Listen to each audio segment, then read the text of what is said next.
What if I told you that just 1 spoon of onion powder could spark unbelievable growth in your plants?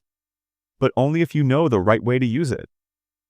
Stay with me because the secret lies in how this simple powder unlocks nature's hidden strength. Here's how you can use it.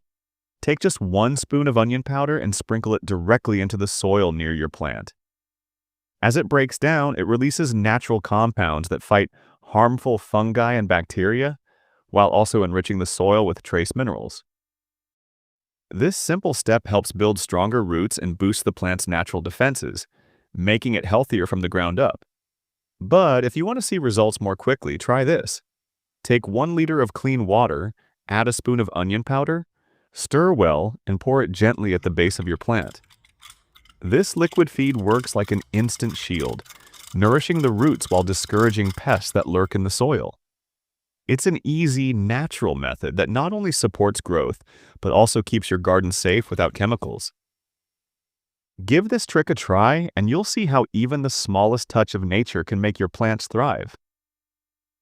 Thanks for watching, and may your garden always stay green and full of life.